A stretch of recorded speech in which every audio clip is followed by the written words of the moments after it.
नमस्ते मातृभूमि, नमस्ते वसुंधरा। आज हम बहुचर्चित मांगलिक दोष के बारे में एक जानकारियों की श्रृंखला का आरंभ कर रहे हैं। विवाह से संबंधित मांगलिक दोष जो है कई सदियों से बहुचर्चित रहा है।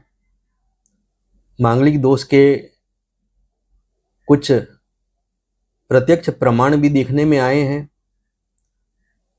मांगलिक दोष के बारे में कई तरह की भ्रमणाएं हैं। मांगलिक दोष के बारे में लोगों के आधे अधूरे ज्ञान की भी बातें हैं, जिनकी वजह से कईयों के घर जीवन बर्बाद हुए हैं। मांगलिक दोष जो है ये ऋषि मुनियों ने मांगलिक दोष शब्द का कोई उल्लेख नहीं किया है, लेकिन मंगल के भिन्न भिन्न भावों में होने के जो कुछ विनाशकारी प्रभाव हैं उनको दर्शाया है। और बाद में फिर आने वाले समय में लोगों ने उस दुष्प्रभाव को मांगलिक दोष के तौर पर परिभाषित करना शुरू कर दिया, ताकि एक विशेष नाम, एक विशेष संज्ञा से उसकी पहचान बने कि मांगलिक दोष नाम का जो दोष है ये मंगल से जुड़ा हुआ है। अब ये जो मंगल से जुड़ा हुआ दोष है ये कुल मिलाकर के 5 भावों में ही है। प्रथम भाव, चतुर्थ भाव, सप्तम भाव और अष्टम भाव और द्वादश भाव। तो ये प्रथम, चतुर्थ, सप्तम, अष्टम और द्वादश भाव, ये 5 भाव जो हैं यहाँ पर यदि मंगल हो तो वैवाहिक जीवन में किसी तरह के डिजास्टर्स, भूचाल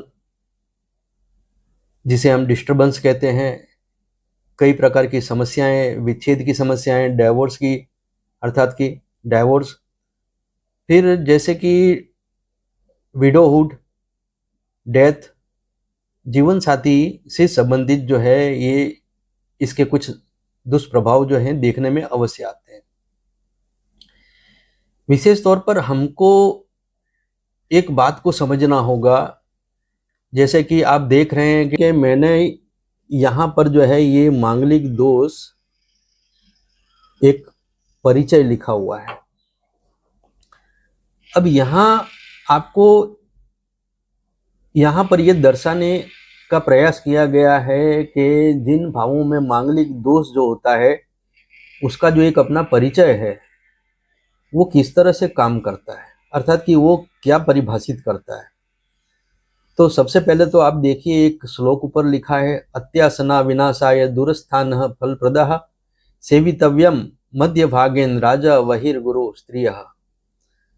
शास्त्रों में इसका अर्थ दिया गया है कि राजा, अग्नि, गुरु और स्त्री, इनसे बहुत अधिक निकटता बनाना भी कष्टदायक होता है और इनसे अधिक दूरी बनाना भी जो है वो कष्टदायक होता है।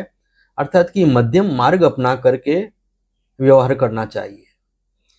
यहाँ पर जो है ये बात ही समझने वाली है कि जैसे कोई पुरुष है तो उस पुरुष को अपनी पत्नी हो, माता हो, बहन हो या परिवार के रिश्तेदारों में जितनी भी स्त्रियां हैं उन सबके साथ में बातचीत में, हर तरह से व्यवहार में एक मर्यादा, एक सावधानी रखने की आवश्यकता जरूर है।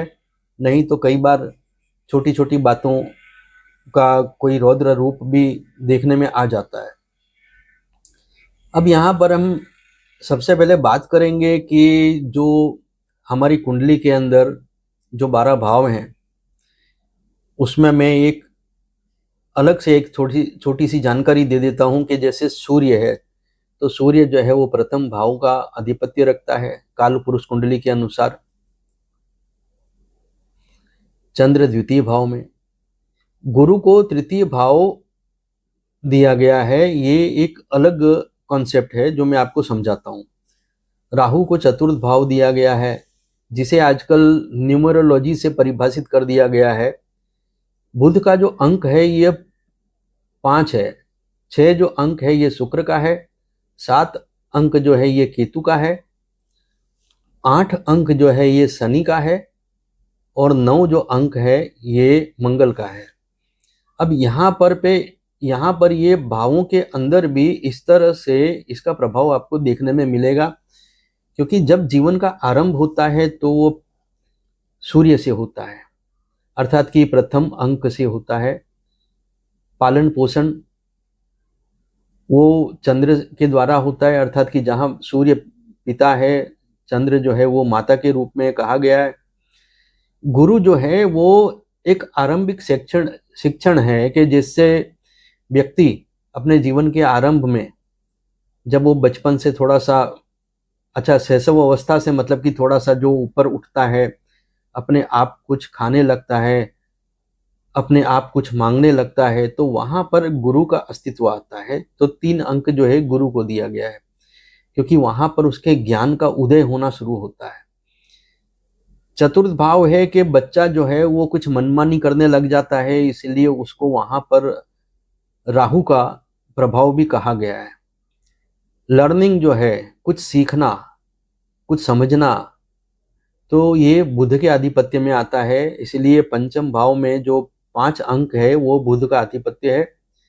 शुक्र जो है वो छठे भाव में है। शैक्षणिक जीवन पूरा होने के बाद में जीवन से संबंधित जो कुछ भी व्यक्ति को कमाना पड़ता है उसका आरंभ जो है वो छठे भाव से होता है, जिसे हम दैनिक जीवन का भाव भी कहते हैं।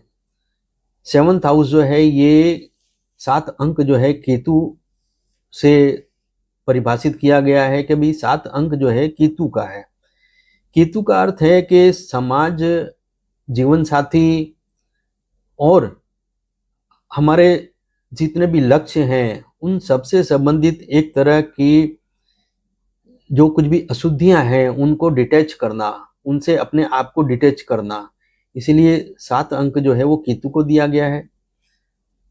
8 जो अंक है ये शनि का है, अष्टम भाव में शनि का आधिपत्य कहा जाता है। 9 जो अंक है ये मंगल का है। यहाँ पर 9 जो भाव है, 9वां भाव जो है वो गुरु का अधिपत्य गिना जाता है। कालपुरुष कुंडली के अनुसार वो गुरु की राशि भी है, लेकिन 9 अंक जो है ये मंगल का है। यहाँ पर व्यक्ति के देह का, व्यक्ति के कर्म का, व्यक्ति के पृथ्वी पर के जीवन का एक विलय होता है। उसके बाद में उसके कर्म का एक आंकलन होता है कि व्यक्ति ने अपनी जीवन अवस्था में क्या क्या कर्म किए, पुण्य और पाप का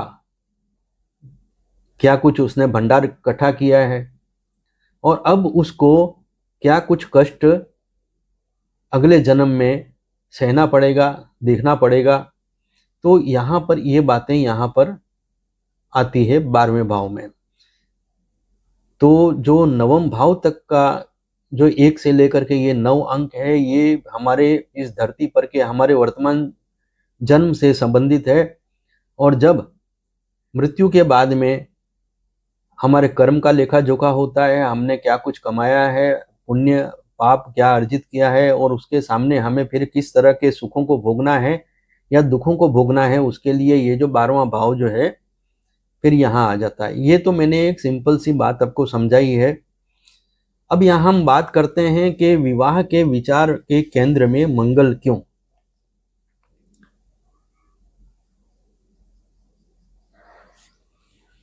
विवाह के विचार के केंद्र में मंगल इसलिए है कि मंगल जो है एक बहुत ही गर्म प्रकृति का, एग्रेसिव, हर तरह से जिसे हम कहेंगे कि बहुत ज़्यादा तेज स्वभाव का ऊर्जावान ग्रह है।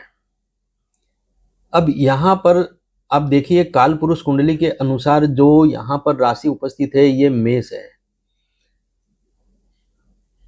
जो प्रथम भाव में जहाँ पर मांगलिक दोष बनता है यहाँ मेष राशि है। फिर चतुर्थ भाव में जहाँ मांगलिक दोष बनता है वहां पर ये कर्क राशि है जो जल तत्व की है।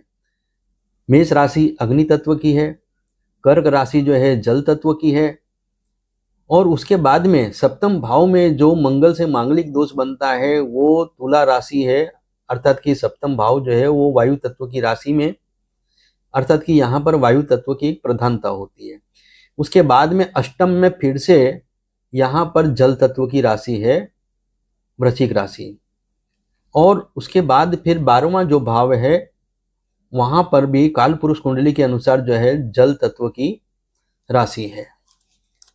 तो यहां पर मंगल को समझने की आवश्यकता है कि मंगल जब लग्न में होता है तो अग्नि तत्व वहां पर उसे सपोर्ट करता है, और वहां पर अग्नि के साथ में अग्नि और अधिक बलवान होती है। प्रथम भाव जो है स्वसिद्धता का होता है, विवेकार्जन का होता है। ये जो स्वसिद्धता अर्थात कि अपने आप को सिद्ध करने का व्यक्ति का एक स्वभाव, विवेकार्जन, व्यक्ति अपने अनुभवों से, अपने प्रयासों से किस तरह के विचारों को जन्म देने के लिए अपनी बुद्धि को तैयार करता है, किस तरह की कार्य प्रणाली को तैयार करता है, ये विवेकार्जन कहा जाता है। सर्वग्राही संतुलन, सर्वग्राही संतुलन का अर्थ होता है कि किसी भी परिस्थिति में वो किस प्रकार से अपना संतुलन हासिल करने के लिए क्या कुछ वो ग्रहण करने की क्षमता रखेगा। अर्थात कि कभी कोई परिस्थिति ऐसी है कि क्रोधजनक परिस्थिति है, कहीं पर वातावरण जो है बहुत ही कंजेस्टेड हो चुका है, तनावपूर्ण हो चुका है, ऐसे में व्यक्ति अपने आप को संतुलित करने के लिए किस तरह के प्रयास करेगा, वहां पर किस तरह से नेगेटिविटी में अपने लिए कोई पॉजिटिव पॉइंट ढूंढेगा। तो इसे कहा गया है सर्वग्राही संतुलन। देश काल परिस्थिति का ज्ञान, व्यक्ति कई बार भिन्न भिन्न देशों में जाता है, भिन्न भिन्न परिस्थितियों में उसको जाना पड़ता है, कई तरह की परिस्थितियों को देखता है, कई तरह के समय को देखता है। परिस्थिति का जो ज्ञान है उसको हासिल करने की उसकी क्षमता कितनी है, क्योंकि व्यक्ति किसी भी नई परिस्थिति में जब अपने आप को पाएगा तो उस समय में उसे ये जानना होगा कि मुझे अपने आप को यहाँ पर किस तरह से मेंटेन करना है, क्योंकि परिस्थिति के अनुसार यानी उसने व्यक्ति ने अपने आप में व्यवहार में कोई परिवर्तन नहीं किया तो वहां से उसे या तो बाहर निकाल दिया जाएगा या वो वहां पर खुद भी जो है अपनी इच्छा से वहां पर एडजस्ट नहीं हो पाएगा। तो यहाँ पर देश काल, काल का अर्थ होता है समय, समय को मान देना। देश अर्थात कि जिस प्रकार की परिस्थितियां हैं, जिस प्रकार की भूमि है, जिस प्रकार का कोई क्षेत्र है, उसके अंदर किस प्रकार का समय है और वो किस परिस्थिति को देख पा रहा है, उसका ज्ञान व उसके अनुसार उसकी क्षमता, कंक्लूजन निकालने की, निष्कर्ष निकालने की जो क्षमता है, यहाँ पर उसकी बात होती है। प्रथम भाव में क्या कुछ देखा जाता है इस संबंधित। अब दृष्टिकोण का स्तर, एक व्यक्ति है जो सामान्य परिवार में पलकर बड़ा हुआ है, एक व्यक्ति है जो किसी उद्योगपति के परिवार में पलकर बड़ा हुआ है, एक व्यक्ति है अनपढ़ माँ बाप के यहाँ पलकर बड़ा हुआ है, एक व्यक्ति है जो बहुत भौतिक सुलझे हुए बहुत पढ़े लिखे माँ बाप के यहाँ पलकर बड़ा हुआ है। तो उनके दृष्टिकोण का स्तर जो है वो भिन्न भिन्न होता है। तो लग्न के अंदर जब भी कोई ग्रह होता है तो वो इन सब बातों को प्रभावित करता है। प्रथम भाव में चाहे कोई भी राशि हो, लेकिन वहां पर अग्नि तत्व की प्रबलता अवश्य रहती है। अब हम बात करते हैं कि ये जो है ये एक मानसिक परिप्रेक्ष्य में मैंने कहा है। अब इसके बाद में हम बात करते हैं कि जो सिर है, भौहें है, अर्थात कि जो ये हमारी भौहें हैं, फिर मस्तिष्क है, देह शक्ति है, हमारे शरीर की जो प्रबलता है, शक्ति है, प्राण शक्ति जो है, नियंत्रण शक्ति, ज्ञान ग्रहण करने की शक्ति, आंखें, चेहरा, व्यक्तित्व, समग्र स्वास्थ्य, ओवरऑल कंप्लीट बॉडी का फिजिकल फिटनेस जिसे हम कहते हैं कि वो कैसा रहेगा, वो प्रथम भाव से उसका एक अनुमान लगता है। ये मांगलिक दोष यहाँ प्रथम भाव में भी बनता है, इसलिए प्रथम भाव से संबंधित मैंने आपको एक जानकारी दी। इसके बाद में हम आते हैं कि चतुर्थ भाव में। तो चतुर्थ भाव के अंदर आप देखिए तो संवेदनशीलता, करुणा, प्रेम, उत्साह, संलग्नता, अर्थात कि जिसे हम एकाग्रता कहते हैं, माता, भूमि, वाहन, उदारता, विकार, कटुता, कठोरता, निर्दयता, क्रूरता, जो जिसे हम कहते हैं कि जिस प्रकार की भी सेंसिटिविटी, जिस प्रकार के हमारे इमोशंस हैं, जिस प्रकार के हमारे जो मानसिक अवस्थाओं में जो उतार चढ़ाव जो होते हैं, उसके लिए चतुर्थ भाव को देखा जाता है। चतुर्थ भाव में इसीलिए मांगलिक दोष मंगल के होने से कहा जाता है कि मंगल जो है एक बहुत वाइब्रेशंस देने वाला ग्रह है, बड़े उतार चढ़ाव देता है, बड़ा कोहराम मचाता है यदि वो अशुभ फल दाता बनकर के यहाँ पर ठहरा हो तो ऐसी परिस्थिति में यहाँ पर देखेंगे आप कि व्यक्ति के अंदर संवेदनशीलता जो है वो कैसी होगी, करुणा उसके अंदर होगी कि नहीं होगी, प्रेम उसके अंदर होगा कि नहीं होगा, उत्साह में उसके कमी होगी या उत्साह की प्रचुरता होगी। संलग्नता का मतलब होता है कि एकाग्रता, व्यक्ति अपने किसी भी कार्य में जुड़ा हुआ हो। अब मान लीजिए कि किसी का चतुर्थ भाव में मंगल यदि अच्छी पोजीशन में नहीं है तो ऐसा व्यक्ति अपने काम धंधे में, अपने विचारों में, अपने व्यवहारों में किसी तरह से भी वो किसी भी परिस्थिति को वो निभाने से दूर भागेगा। व्यक्ति का काम अच्छा भला चल रहा होगा तो भी वो वहां पर कुछ ना कुछ नाटक शुरू करेगा, कुछ मूड स्विंग के कारण कहें या अपनी मन मर्जी के कारण कहें, चलते हुए काम को ठोकर मार देना, अच्छे भले जीवन को नष्ट कर देना, ऐसी सब समस्याएं भी वो पैदा करता है। माता का स्वास्थ्य जो है वो भी यहाँ से देखा जाता है, भूमि वाहन का सुख यहाँ से देखा जाता है। व्यक्ति के अंदर उदारता होगी या नहीं होगी वो भी चतुर्थ भाव से देखा जाता है। व्यक्ति के अंदर किसी प्रकार का कोई मनोविकार होगा कि विकार मुक्त होगा, वो देखा जाता है। कटुता अर्थात कि व्यक्ति जो है हर किसी को झटकने का प्रयास करे, हर किसी के साथ में कड़वे वचनों का इस्तेमाल करे। व्यक्ति के कर्म में कठोरता हो। कई बार ऐसा भी देखा गया है कि ऐसे व्यक्ति, मान लीजिए कि कोई पुरुष है, वो मांगलिक है और मंगल उसका चतुर्थ भाव में अच्छे फल देने वाला नहीं है, तो ऐसी स्थिति में वो अपनी पत्नी को मारता पीटता है, बच्चों को मारता पीटता है। तो कठोरता है, निर्दयता है, क्रूरता है। जो क्रिमिनल्स लोग होते हैं उनके मन के अंदर किसी तरह का कोई मतलब जो है दया नहीं होती है। तो ये जब बातें हैं ये सब चतुर्थ भाव से देखी जाती है। अब चतुर्थ भाव से हम फिजिकल अगर वे में देखते हैं तो फेफड़े हो गए, सीना हो गया, स्त्रियों के जैसे स्तन हो गए, दैहिक विकार हो गए, किसी तरह की कोई एलर्जी है क्या है, इस तरह की जो बातें हैं वो भी चतुर्थ भाव से भी देखने में आती है। परिसंचरण तंत्र अर्थात कि जो हमारा ब्लड सर्कुलेशन का जो एक सिस्टम है, हमारा जो हृदय है, तो हृदय की क्या परिस्थिति होगी। अब जैसे कई बार मांगलिक दोष हो तो किसी के हृदय में श्वास लेने की कुछ बीमारियां होती है, कई तरह की कुछ वाल में किसी तरह के होल की संभावनाएं होती है। इस तरह के कई केस ऐसे देखने में आते हैं, तो यहाँ से कुछ चेक किए जाते हैं। व्यक्ति के अगर मंगल व्यक्ति का अच्छा नहीं है, चतुर्थ भाव में ही बैठा हुआ है, तो व्यक्ति का जो है कंधे सुडौल नहीं होंगे, ऊपर का जो भाग है वो आकर्षक नहीं होगा।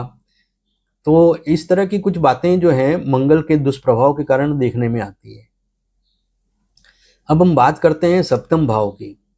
तो सप्तम भाव में यदि मांगलिक दोष कुछ प्रबल होकर के बैठा हो तो आपको पता है, देखिए ये सप्तम भाव जो है यहाँ पर वायु तत्व की प्रधानता है। जैसा कि मैंने चतुर्थ भाव का जो विवरण दिया उसमें अग्नि तत्व का ग्रह अगर आता है तो वहां जल तत्व की प्रधानता होने के कारण वहां पर इस तरह की संवेदनशीलता, करुणा, प्रेम, उत्साह, संलग्नता, माता, भूमि, वाहन, उदारता, विकार, कटुता, कठोरता, निर्दयता, क्रूरता, ये सब बातों में उतार चढ़ाव देखने में आता है। क्योंकि चतुर्थ भाव में एक तो जल राशि की प्रधानता होती है और वहां पर मंगल का होना कई तरह की समस्याओं को पैदा करता है।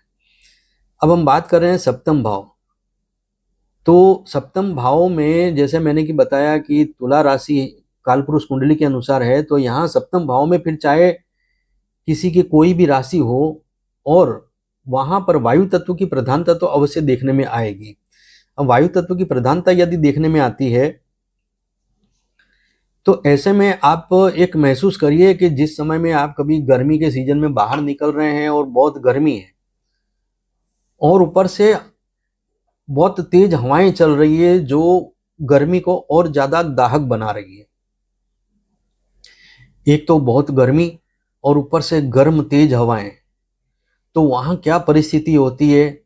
यही परिस्थिति होती है कि जब सप्तम भाव के अंदर मंगल जो है मांगलिक दोष लिए हुए है और वहां वायु तत्व की प्रधानता भी है, तो ऐसी परिस्थिति में यह होता है कि व्यक्ति का जो लक्ष्य है वो कभी भी स्थिर नहीं रहेंगे। व्यक्ति कुछ सोच करके निकलेगा, कुछ और करेगा। तो ये जो है ये बातें यहां देखने में अवश्य आती है। व्यक्ति के मन में वो जो कुछ भी फोकस करता है, वो जो कुछ भी लक्ष्य का निर्धारण करता है, उस लक्ष्य की स्पष्टता के प्रति उसका जो एक झुकाव होना चाहिए वो नहीं मिलेगा।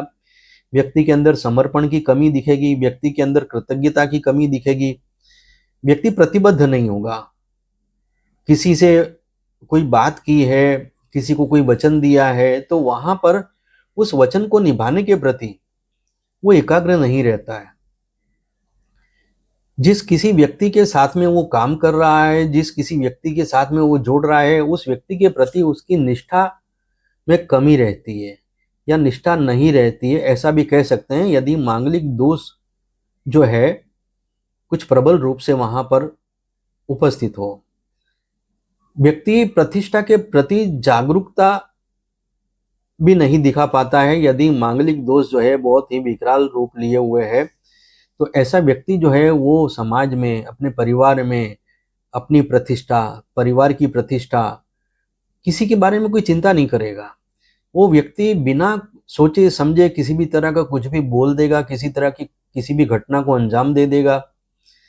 वो जो परिस्थितियां हैं, जैसे कृतज्ञता, मान लीजिए किसी ने उसके लिए कुछ भी किया है लेकिन उसके प्रति उसके मन में कृतज्ञता का कोई भाव नहीं रहेगा।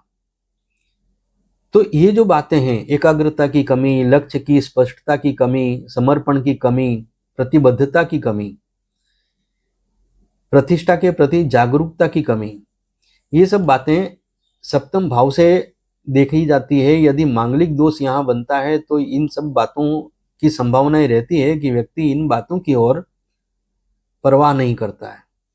इसके बाद में हम बात करते हैं अष्टम भाव में। तो अष्टम भाव में जैसा कि मैंने आपको बताया कि जल राशि जो यहाँ पर उपस्थित है कालपुरुष कुंडली के अनुसार, अष्टम भाव जो है ये आप देखें गहनता का भाव होता है, सूझबूझ का भी भाव कहा जाता है, अन्वेषण अर्थात कि संशोधन, जांच करना, दीर्घ आयोजन, जैसे कि बीमा वगैरह करते हैं कि भाई बीमा किया है तो उसकी किस्त को हमें टाइम से भरते रहना है, किसी को वचन दिया है तो उसके अनुसार हमें चलते रहना है, आयुष्य के प्रति जागरूक रहना है, पैतृक संपत्ति का लाभ यहाँ पर व्यक्ति को कैसा रहेगा ये अष्टम भाव से देखा जाता है।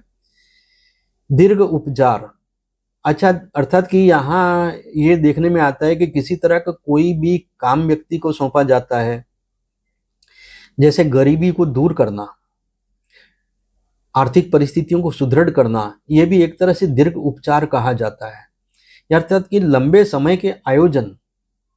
अब जैसे कि कोई व्यक्ति बीमार पड़ा है, अब उसे कहा गया कि आपको 40 दिन तक या 20 दिन तक या 15 दिन तक आपको ये कोर्स करते रहना होगा, दवाइयाँ रेगुलर खाते रहना होगा। तो व्यक्ति उसके प्रति जागरूक है, रहता है कि नहीं रहता है, वो भी इस दीर्घ उपचार में समा जाता है। फिर जैसे ध्यान उपासना, अब ध्यान उपासना का मतलब सिर्फ यही नहीं होता है कि भगवान का ध्यान रखना, भगवान की उपासना करना। देखिए, परिवार भी जो है वो व्यक्ति के लिए ध्यान और उपासना का केंद्र है। परिवार के अंदर पत्नी है, बच्चे हैं, उनका पालन पोषण करना है, वो भी ईश्वर की उपासना करने के समान है। अपने जीवन साथी का ध्यान रखना है, कोई स्त्री है तो उसको अपने पति का ध्यान रखना है, कोई पुरुष है तो उसको अपनी पत्नी का ध्यान रखना है। देखभाल करना, परिवार की देखभाल करना, पास पड़ोसियों की देखभाल करना, समाज की देखभाल करना और रिश्ते नातों को महत्व देना, दोस्त यारों को महत्व देना, संबंधों को महत्व देना। अब संग्रह करना, संग्रह करने का अर्थ होता है कि जैसे धन संग्रह व्यक्ति करता है, इस तरह से कीमती वस्तुओं का भी संग्रह करता है। तो कीमती संबंध जो होते हैं, अर्थात कि हमारे जो रिश्ते नाते हैं, उनको सुरक्षित रखना। व्यवहार हमारे इस तरह के हों, वाणी हमारी इस तरह की हो कि हम अपने से जुड़ने वाले लोगों की कद्र कर सकें, उनके प्रति अपनी संवेदनशीलता जो है वो बता सकें। जीवन साथी के साथ, भागीदार के साथ वचन का मान रखना। सबसे बड़ी बात ये होती है कि यहाँ पर हमको इस बात का ध्यान रखना होता है कि यहाँ पर हमारे जीवन के प्रति हमारी एकाग्रता होनी चाहिए, हमने जो कहा है उसके प्रति भी हमारी एकाग्रता होनी चाहिए, हमें क्या कर्म करना है उसके प्रति भी हमारी एकाग्रता होनी चाहिए। अष्टम भाव को सबकॉन्शियस माइंड भी कहा जाता है। ये यहाँ पर जल तत्व की प्रधानता रहती है। यहाँ पर जो है सप्तम भाव के अंदर जो मांगलिक दोष बनता है, ये सबसे ज्यादा भारी मंगल जिसे कहा जाता है दैनिक बोलचाल की भाषा में, कि मंगल जो है, अष्टम भाव का जो मंगल है, इससे जो मांगलिक दोष बनता है ये बहुत ही भारी प्रबल मांगलिक दोष बनता है। इसके बाद में हम बात करते हैं व्यय भाव। 12वें भाव में जो मंगल का मांगलिक दोष बनता है, 12वें भाव में भी जो है जल तत्व की प्रधानता देखने में आती है। यहाँ पर व्यय, दान, क्षमता का उपयोग, निद्रा, तंद्रा, तंद्रा का अर्थ यहाँ समाधि लिखा गया है। समाधि का अर्थ है कि जैसे लंबे समय तक व्यक्ति जो असामान्य रूप से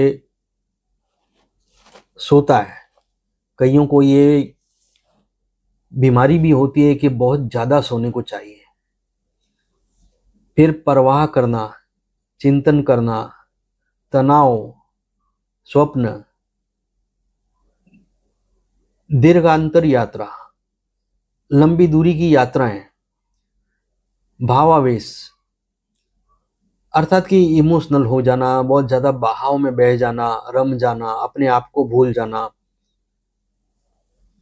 साहस, व्यय हेतु सम्मति दर्शाना, भावाभिव्यक्ति, प्रस्तुति, प्रदर्शन, विरक्ति, मुक्ति, नश्वरता का स्वीकार करना। अर्थात कि व्यक्ति के अंदर जो है अटैचमेंट जो है जीवन के प्रति होना चाहिए, लेकिन व्यक्ति को इन बातों का भी ध्यान रखना होता है कि नश्वरता, अर्थात कि कुछ साधन सुविधाएं वो कभी न कभी नष्ट भी होंगी, इसलिए व्यक्ति को अपने आप को इस तरह से तैयार करना होता है। अब यहाँ पर मैं चतुर्थ भाव तक तो मैंने आपको दैहिक जो फिजिकल वे में जो बातें बतानी थी वो भी बताई हैं। सप्तम भाव, अष्टम भाव और व्यय भाव, इनसे संबंधित जो है फिजिकल कनेक्शन जो है उसके बारे में भी मैं आपको एक जानकारी दे देता हूं। जैसे सप्तम भाव है तो सप्तम भाव से संबंधित जो है आवेग हो गया, संभोग की शक्ति हो गई, गर्भाशय, यौन रोग हो गए, पेड़ू हो गया, ओवारी, डिंब ग्रंथि, नपुंसकता, ये सप्तम भाव से देखा जाता है। मूत्राशय विकार हो गए। फिर आई साइट का जो लॉस है, मतलब हमारे जो देखने की शक्ति का जो क्षय होता है, उसको भी सप्तम भाव से भी देखा जाता है। फिर जैसे स्ट्रेंथ ऑफ द बैकबोन, मतलब कि हमारी जो रीढ़ की हड्डी की जो मजबूती है वो भी यहाँ से देखी जाती है। प्रजनन क्षमता जो है यहाँ से देखी जाती है सप्तम भाव से, और जो वीर्य है ये भी सप्तम भाव से देखा जाता है। ये फिजिकल जो है सिम्टम्स जो है ये सप्तम भाव से देखे जाते हैं। इसीलिए सप्तम भाव के अंदर मांगलिक दोष का विचार किया जाता है कि यदि सप्तम भाव में मांगलिक दोष हो तो क्या इस तरह की कोई कमी या इस तरह का कोई अतिरेक तो देखने में नहीं मिलता है। तो ये सब बातें भी ये देखी जाती है। अष्टम भाव में जैसे फिजिकल वे में अगर हम देखते हैं तो अष्टम भाव में जैसे रक्त विकार हो गया, पाइल्स की बीमारी हो गई, हिप्स से संबंधित कोई समस्याएं हो गई, योनि से संबंधित, लिंग से संबंधित, गुदा से संबंधित समस्याएं हो गई, मेरुदंड के नीचे का भाग यहाँ पर किसी तरह की कोई समस्या जो होती है उससे संबंधित यहाँ पे देखा जाता है। जैसे स्त्रियों में माहवारी जो होती है उसका असंतुलन या अनियमितता यहाँ से जाना जा सकता है।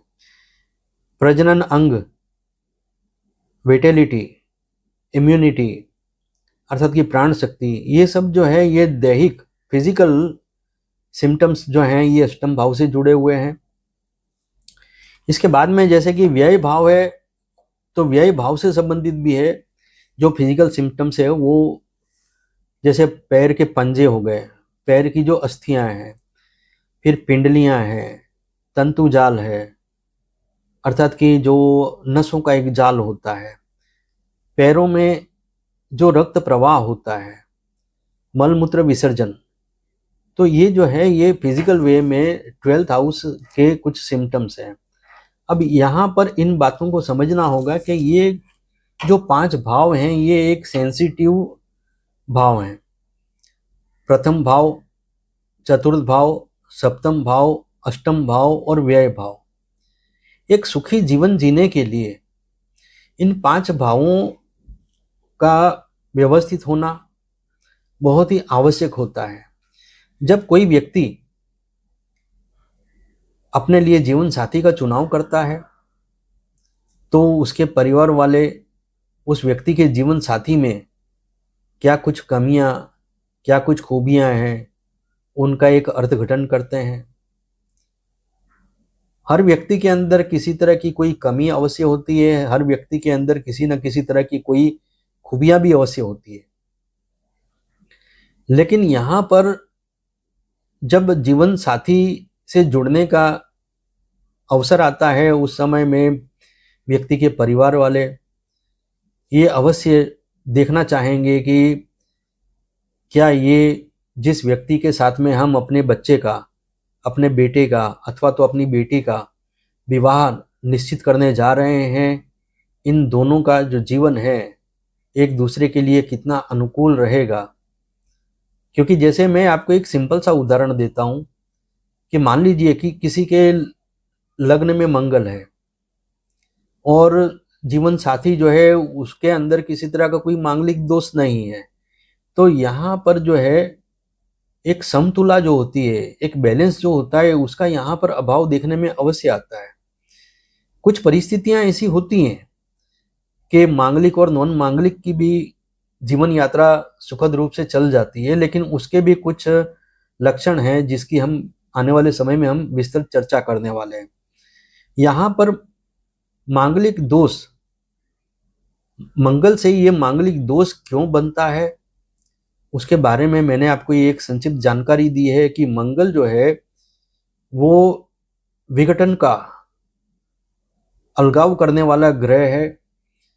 जिस भाव में बैठेगा उस भाव से संबंधित जो मैंने आपको यहाँ पर सब बताया है कि प्रथम भाव से क्या देखते हैं, चतुर्थ भाव से क्या देखा जाता है फिजिकल वे में, मेंटल वे में, तो उन सब बातों में मंगल किसी न किसी तरह का डिजास्टर करता है, डिस्टरबेंस करता है। तो मंगल ही एक ऐसा प्लेनेट है कि जो सबसे ज्यादा विनाश कर सकता है और सबसे ज्यादा अच्छे से अच्छे कार्य भी करवा सकता है।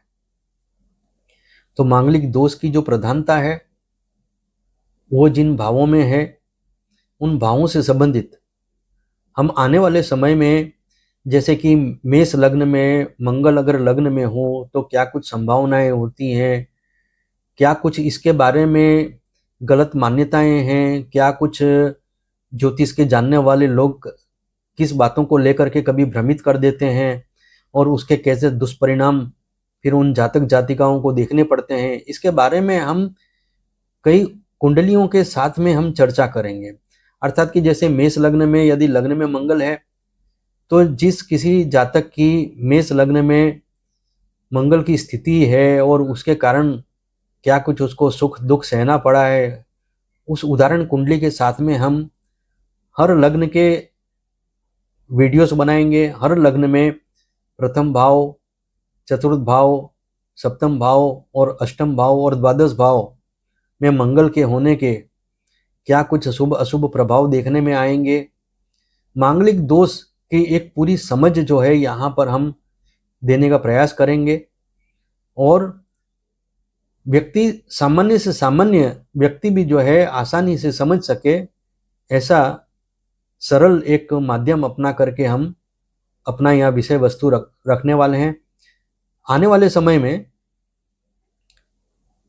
मांगलिक दोष जो है इसके हर लग्न के हिसाब से हमारे वीडियो आपके सामने क्रमशः आते रहेंगे। अगला वीडियो हमारा मेष लग्न में मंगल उपस्थित हो तो क्या कुछ उसका मांगलिक दोष किस तरह से अपना प्रभाव दिखाता है, अथवा तो वहाँ पर किस तरह का कोई कमी होती है, क्या कुछ सुख दुख वहाँ से जुड़ते हैं, इसकी हम पूरी चर्चा करेंगे। मैं आशा करता हूँ कि मांगलिक दोष में हमने जो एक यहाँ पर समझाने की कोशिश की है कि मंगल से ही मांगलिक दोष क्यों होता है। क्योंकि यहाँ पर आप समझिए कि शनि जो है वो धीमी गति से काम करने वाला प्लेनेट होता है, राहु और केतु जो हैं वो छाया ग्रह हैं, लेकिन मंगल एक ऐसा तूफानी प्लेनेट है और बहुत ही शक्तिशाली विग्रह करने वाला प्लेनेट है। तो ये जो विघटनकारी जो प्लेनेट है, इसका क्या कुछ शुभ अशुभ प्रभाव किन किन परिस्थितियों में देखने में आता है, इसके बारे में हम अवश्य चर्चा करेंगे। और साथ में हर लग्न में हर भाव में जब भी जैसे प्रथम भाव हो गया, चतुर्थ भाव हो गया, सप्तम भाव हो गया, अष्टम भाव हो गया या द्वादश भाव हो गया, जहाँ भी मंगल की चर्चा चलेगी तो वहाँ पर मांगलिक दोष का निवारण यदि होता है तो किस हिसाब से होता है, उसके सामने क्या प्लेनेटरी पोजीशन होनी चाहिए, वो भी हम समझाते हुए चलेंगे। आने वाले समय में आप अवश्य देखिएगा हमारी इस मांगलिक दोष से संबंधित जो एक सीरीज हम चालू कर रहे हैं। मैं आशा करता हूं कि आपको जो मैंने एक संक्षिप्त परिचय दिया है कि मंगल से मांगलिक दोष क्यों बनता है, तो आपको यहाँ पर ये कुछ सामान्य समझ दी है। आने वाले समय में आपकी यही समझ मांगलिक दोष के भिन्न भिन्न भावों में होने के क्या कुछ शुभ अशुभ प्रभाव हैं उसको समझने में काफ़ी सक्षमता आपको देगी। आशा करता हूँ आपको हमारी जानकारी पसंद आई होगी। धन्यवाद। नमस्कार।